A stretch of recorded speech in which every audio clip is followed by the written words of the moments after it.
Hi, everyone. Welcome to another Take Flight session. My name is Macy Merriweather, and I am the internships graduate assistant for the Career Center at the University of North Texas. And today for this Take Flight session, I am joined by Lindsay Jones, who works for the Hartsfield-Jackson Atlanta International Airport. And I am just super excited to have you here, Lindsay. So without further ado, we can go ahead and get started with, could you just introduce yourself and kind of tell us about your role at your workplace? Yeah, definitely. Thanks for having me, Macy. I'm really excited to share with y'all today and to talk with you. My name is Lindsay Jones. I graduated from the University of North Texas in 2018 with my Master's of Public Administration and an emphasis in emergency management. I am an emergency management program manager with the Bureau of Emergency Management at Hartsfield-Jackson Atlanta International Airport. The airport is actually owned and operated by the city of Atlanta. So I am a city employee, but all of my roles and responsibilities fall strictly under the Department of Aviation. The Bureau of Emergency Management, we oversee the coordination of emergency, operational, and informational processes in the Department of Aviation. So we establish emergency preparedness, we manage incidents and events, and we maintain situational awareness across Hartsfield-Jackson Atlanta International Airport. And we're made up of 4 units actually in our emergency management department. So we have the Airport Operations Center, which is our airport dispatch. So we have our own 911 center in the airport. We also have the Emergency Operations Center, which is where I work. And we're the coordination hub for all incidents and events across the airport. We also have the Fire Training Center, which is where our firefighters go and they practice aircraft rescue operations, like putting out jet fuel fires and rescuing people from aircraft incidents. And then we also have airport duty operations chiefs, and they provide airport-wide situational awareness and oversight in all areas of airport operation. So specifically me as an emergency management program manager, I oversee some of the emergency management planners and our summer interns. So my main roles is that I write, edit, and review all of our airport emergency management plans. So these can include things like our active shooter plans, bomb threat plans, severe weather, winter weather, and a lot more. Basically, we have a plan for everything here at the airport. I also help staff and oversee the airport's Emergency Operations Center, or as I'll refer to it as EOC. Just a lot easier to say. So basically, I help ensure that I'm able to assist or personally activate the EOC if there is an incident or event that occurs. And I also help oversee the operations of our airport's mobile command vehicle. It's a big bus where you can basically work out of and take anywhere across the airport. So I also help build and facilitate trainings and exercises like ICS position-specific trainings within the EOC, EOC drills and preparedness trainings. Annually, we have to do an exercise that the FAA mandates through FAA Part 139. And so I also help with that. And I'm also in charge of the annual winter weather exercise. But also, I help ensure that the EOC in the airport maintains situational awareness by overseeing all of the daily reports we put out, and then also helping send out any situational awareness reports that things might affect the airport operations, like severe weather or protests, or even large national events can affect the airport, like the presidential inauguration. So that's pretty much what I do in a day. Wow, that is so cool. Like, there's just so much there that is all sounds so exciting. I mean, firefighter training and you need to oversee everything and being a Mean Green alum. Come on, that's the best. Going green. That bus that you mobile bus, that's work bus, that's so cool. It reminds me of that. I don't know if you've seen The Office, but that episode in The Office. The rental mobile. Sometimes it feels like that on board, yes.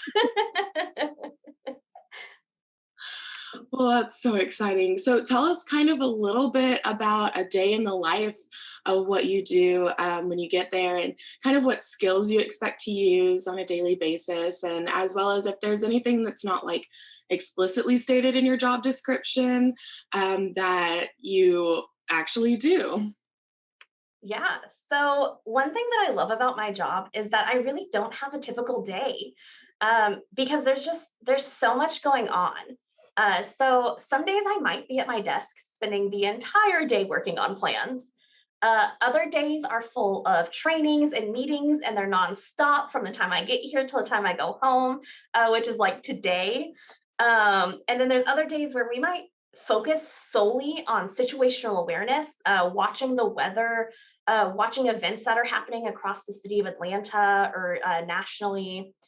We might also spend an entire day in the EOC being activated, or we might be in the airport physically doing stuff like helping crowd management during holiday travel.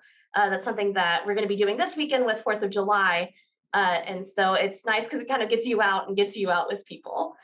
Um, but basically, to be in this job, you definitely need to be skilled in professional writing and plan development.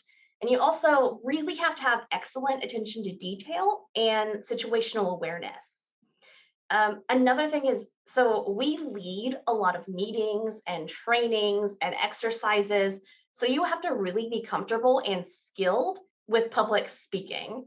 So you have to lead a lot of meetings and trainings with people across the airport and even with other organizations, um, just throughout your normal day. But one of the most important things is that you have to be flexible. So you never know when your plans for the day or even your entire weekend might change because something happens at the airport or even somewhere else in the country that might affect our operations. Um, so yeah, sometimes your plans might drastically change at the last minute, and you just have to be flexible and just able to roll with that. So, something that wasn't in my job description that I found you have to be really good at is data analysis. So, we extensively really used it during the beginning of COVID-19. And we were responsible for gathering and sending out all COVID-19 information to the airport community, which includes not only like the Department of Aviation, but also our airline partners, our concessionaires, our federal partners, and even those outside of the airport, like the city itself, or our state public health partners. But even, kind of as COVID isn't starting to narrow down, we're not having as many operations with it. We also send out daily reports that are full of data. So things like passenger throughput. We track how many people are coming through the airport, being in line in TSA, how long they're waiting in line at TSA, because sometimes the numbers people tell you aren't the actual numbers for how long they're waiting in line. Um, we also look at things like aircraft data, how many aircraft arrivals and departures have we had today? How many cargo flights have we had at the airport? Or even like fuel utilization numbers. So, how much gasoline are the airport vehicles using as they're doing their daily jobs across the airport? So a lot of the times it actually feels like data analysis is half my job, but it wasn't in the job description. So that's something you have to be prepared for in emergency management. Yeah, that's so interesting. It's just all of that. I mean, having to be really good with that writing aspect as well as that public speaking, like they seem kind of polar opposites, but definitely in this job you need both, and that flexibility is so important too. I apologize if I froze for a little bit. My Wi-Fi decided to reset on me, so luckily the recording is still going, so that's really exciting.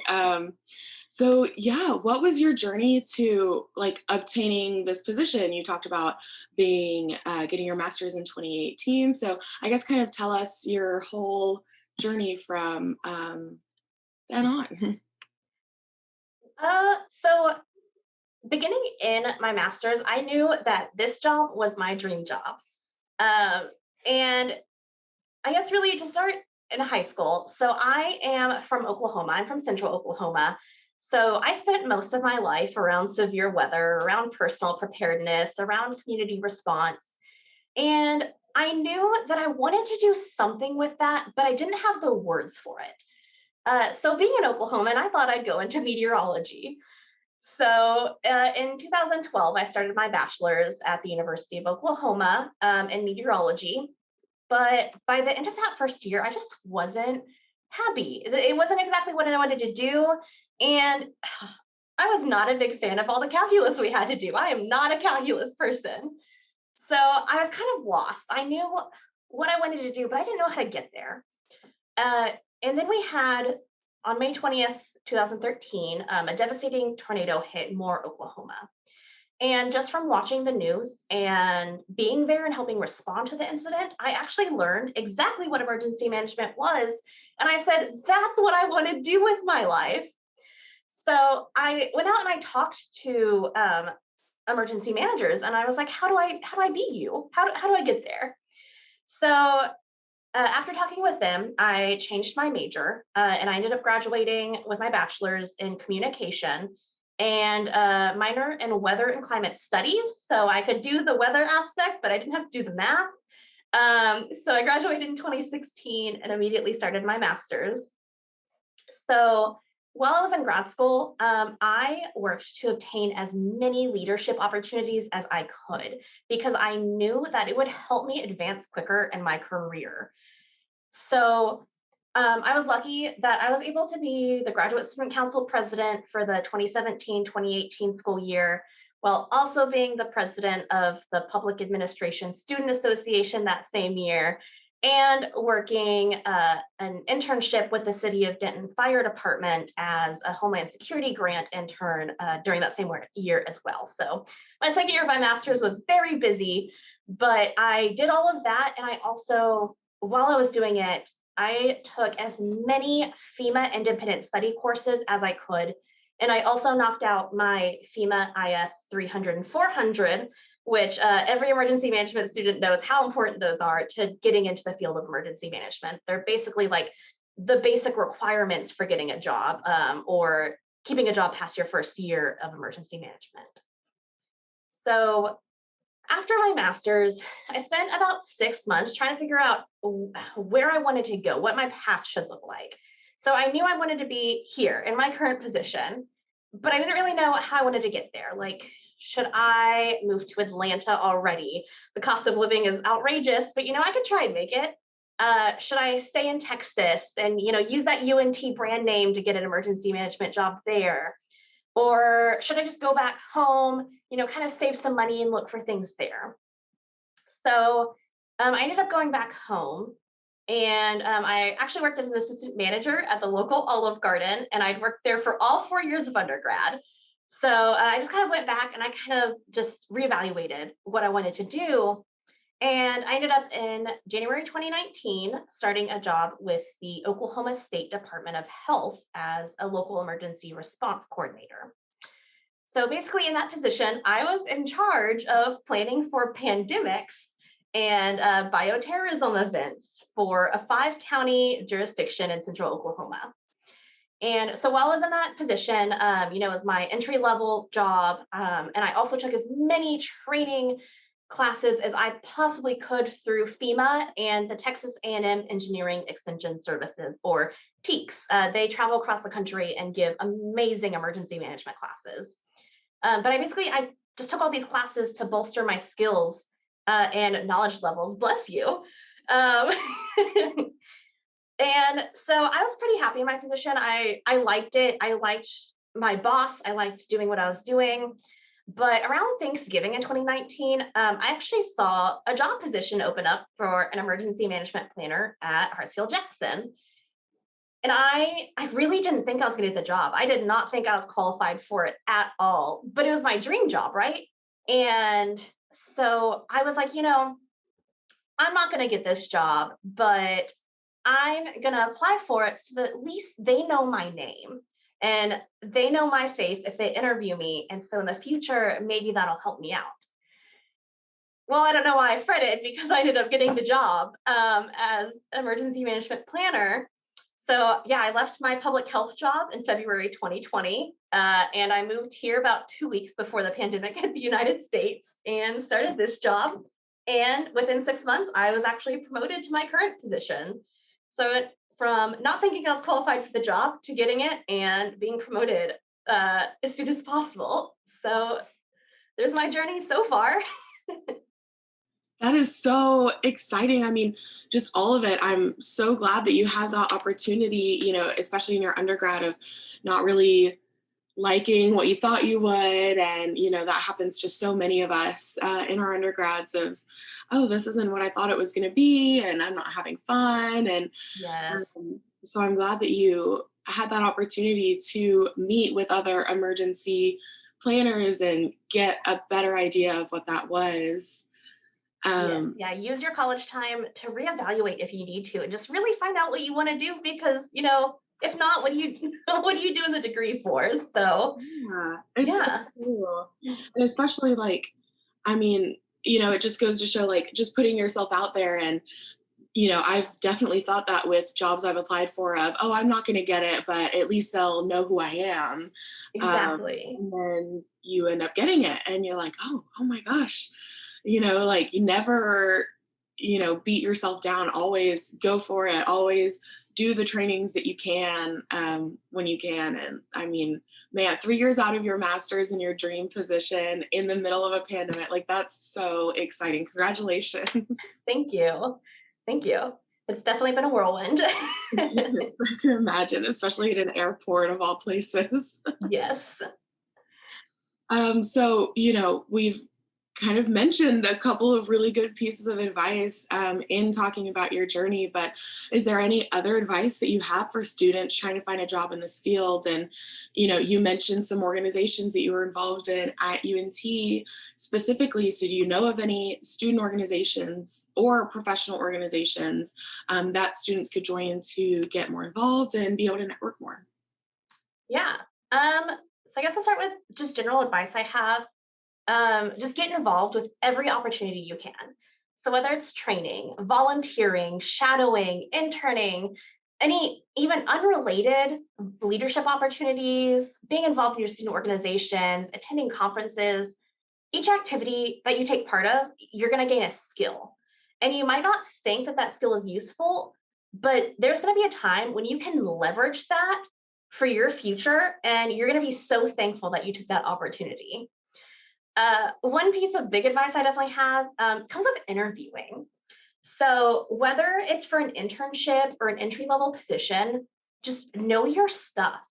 So, research your organization before your interview and learn as much as you can about it and show that knowledge in your interview, especially if they ask you, so what do you know about this organization?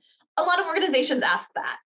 And the thing is, the amount that you care about that organization or the future that you're building for yourself, your career path, the amount that you care about that, it really shows in your job interview and it can make or break that interview. And with emergency management, when it comes to like caring for the organization, so we're writing emergency plans. And you have to really care about the organization and put the work and the thought process into it to make a good plan that keeps people safe and keeps your organization operating. So if we don't see that you have if you don't care enough about the organization to even research it before your interview, then why would we hire you to write plans for us? So that's definitely one thing I have to say is just know the organization you're applying for. Uh, when it comes to organizations, for emergency managers, definitely be part of the International Association of Emergency Management. They have a student chapter. It's also a professional organization, but I know UNT does have a chapter that's active. I wasn't a part of it just because of the way my schedule worked out, but I really wish I had been a part of it. And when it comes to aviation, the Airport Association, the American Association of Airport Executives, is the big professional organization for airports, and they also have student memberships. But being part of these kinds of organizations really gives you insights into jobs and internships that might be coming up, any conferences or any trainings and it'll kind of give you a step up knowing about these things in advance, but also being able to network in them. But I'd also definitely say be part of your department student organization and try and be an officer or even be part of SGA and GSC, because being part of these organizations really bolsters your leadership skills and teaches you how to play as a team. It helps improve your teamwork skills as well, which is very important in the workplace, especially in emergency management and aviation. Thank you for sharing those organizations with us and those tips. And, I want to speak to the researching who you're interviewing for. One of my very first interviews in my undergrad, 18 years old, I'm like, oh, I'll get the job, no problem. And I go in and they ask that question. And I was like, I don't know anything about this. Yes. Um, place that I'm applying for, and lo and behold, didn't end up getting the job. And that's a lesson you learn the hard way. And now I really try to know as much as I can about whoever I'm applying for, because it's so true. People want to know that they're important enough for you to look into. So Yes. Yeah. With this job, I wanted it so bad. I even went and I used my public administration skills and I read the airport's budget before my interview, the entire budget. So I even had that on my back burner for this interview. I'm not saying you have to go that in depth, but just show how excited you are to know this stuff. yes, that's so true. So people don't know much about, I mean, I guess I should speak for myself. I don't know much about emergency management, especially at airports. It seems kind of scary and overwhelming. And so, with that being said, like, what are some myths that you've always wanted to bust about what you do? When it comes to aviation emergency management, one myth I want to bust, because everyone thinks this, is I don't get flight perks. So a lot of people think I do, but because I am a government employee, it's against our ethical codes to receive free or discounted things like flights from the people we have contracts with our airlines. So yeah, don't go into airport emergency management just for the flight perks, because you're not going to get any. But definitely one big myth with emergency management in general is that a lot of people, what they know of emergency management comes from what they see and hear about FEMA and how they respond to things, just whatever you see in the news about them. But emergency management isn't exactly like that.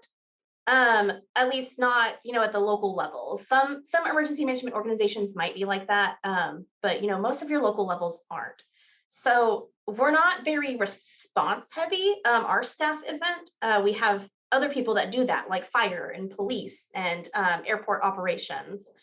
So instead, we spend our time managing the full incident. So because airports are so complex, or even just regular city emergency management jobs, right? Cities, airports, they're so complex. So sometimes one incident might build and another one might happen, and you can cause cascading events that make one smaller incident turn into something huge. So what we do is we're the ones that we look at the higher level picture while everyone on the ground is focusing on what's in front of them specifically. So we're not on there boots on the ground. We're in the air conditioned emergency operations center, and we're making the big decisions. We're the ones that are coordinating resources and logistics for those on the ground and communicating directly with our partners, with our policymakers, like the mayor of Atlanta or our airport heads, or working with other federal, city, state officials to let them know what's happening and get resources from them. And then we're so big on just keeping track of any situational awareness needs. So if we have an aircraft incident, we're there making sure we're not going to have a thunderstorm coming in that's going to completely derail everything on the ground and force people to get off the airfield. So yes, we're very much inside and just looking at the bigger picture instead of being on the ground, physically pulling people out of the dirt and helping Yeah, those are definitely two big myths, and I hate that you don't get free flights, but them. as a future hopeful counselor, I definitely understand that ethical practices of not being able to accept gifts from the people you work for and everything. So Yes. that's huge. And then, I mean, personally, I would rather be in an air conditioned facility. We're looking at the bigger picture. So that's also really good to know.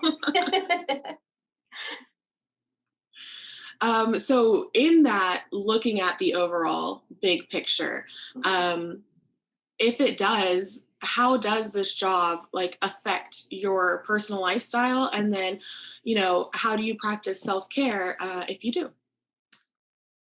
Yeah, this definitely does affect my lifestyle. And that's just something that you just have to know and accept if you're getting into emergency management. So, especially here at the airport, we operate 24 hours a day, 365 days a year. Uh, it's always going. So, we're always on call for our position. And in the EOC team, there has to be at least 2 or 3 people who are able to respond to an emergency, whether it's overnight, on the weekends, or even on major holidays like Christmas. We have to be prepared to, ditch our holiday plans and come in. Which part of that means that we have to plan our personal schedules around each other to ensure that at least some of us are able to respond. But there's also an issue where only some of us can take off and go out of town at the same time. So we kind of like some people just can't take off and go at the same time just because of their skill levels and their position. So like as a supervisor, I'm less likely to be able to take off at the same time as some people. Also, so our emergency operations center is staffed from 6 a.m. to 6 p.m. Monday through Friday. So there always has to be someone in the building during those time frames. Which, as a supervisor, sometimes that means that I have to cover people's shifts at the last minute. I might have to come in early at 6 a.m. Bless you, and I might have to stay until 6 p.m. So sometimes that creates a lot of overtime that I didn't expect. But then also, emergencies don't want to occur Monday through Friday, 8 a.m. to 5 p.m. Um, they like to occur on the weekends, and they really like to occur on Fridays right around 5 p.m. So this might mean that any, Friday night plans, any weekend plans, any appointments that you had, they have to be canceled at the last minute. Um, and sometimes, the 8-hour day you planned on working can turn into a 12 to 16-hour day just at the drop of the hat. So you just have to be prepared. And like I said earlier, you just need to be flexible for stuff like that. But also when it comes to things like winter weather, we have to be prepared to spend multiple days at the airport during winter weather events because if the roads get bad and the highways are closed, then we have to be able to be at work that entire time so we're not getting stuck.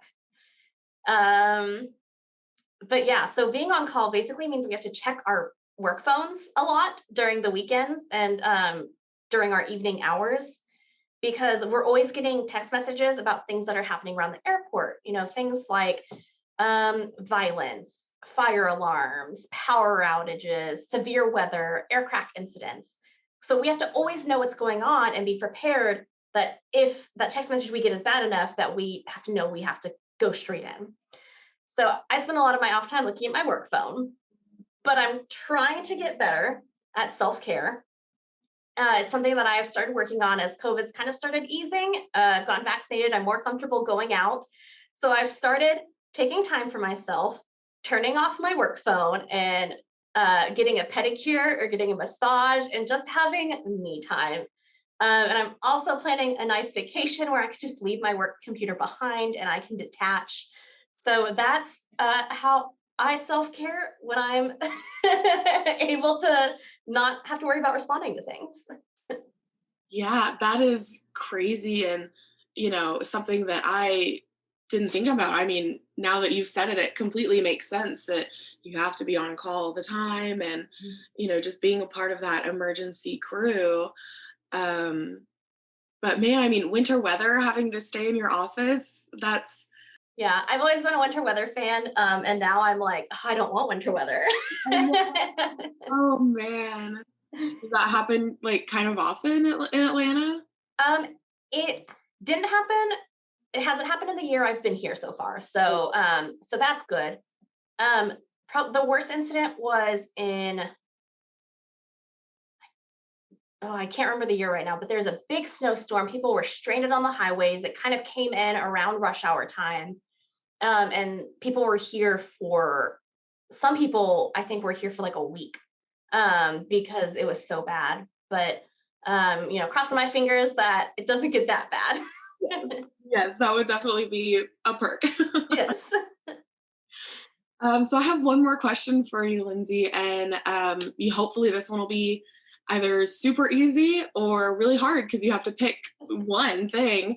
But with this being your dream job, what is your favorite thing that you do? Hmm. I think my favorite thing is that no 2 days are the same. So the airport is so big and there's so much variety in what we do, whether it be meetings or trainings, our EOC activations, because even if we're under a stressful situation, our adrenaline is pumping, there's so much camaraderie in the EOC, even during these stressful events, that it can still make it fun. But I get to do a lot of fun things. So, we get to go out on the airfield and we get to watch the planes taxi and take off and land. There's a really cool hill we have that we can go like sit on, and just sit there and watch like an unobstructed view of like all of the aircraft. And it's really cool. But we can also do things like touring the underground tunnels of the airport where the plane train, if you know the Atlanta airport, you know the plane train that gets you across the huge airport. I've gotten to like see the operations and see them come out for maintenance, and that was really fun. Uh, Helping TSA with their trainings, for detecting things as you come through line, and just working with all of our private partners, federal partners, state, local partners, just the people we get to work with, because it's interesting to see how many people, how many organizations really do come together and help make the world's busiest airport run. Wow, that's so crazy. I've never been to the airport. So you said underground tunnel, and I was like, "There's an underground tunnel." Wow. It's very cold down there. Oh man, I'll bet so. Well, thank you so much, Lindsay, for being here. I've learned so much and had so much fun with you. For all of our students watching online, if you could go ahead and take a couple of seconds to scan this QR code and fill out this survey. We just want your feedback on how this session went and on anyone else that you're interested in us partnering with, any fields, any industries, any specific businesses, or even if you know any alumni like Lindsay, let us know that. So, yeah, thank you so much again, Lindsay, for being here. It's been a blast. Thank you for having me. It was fun.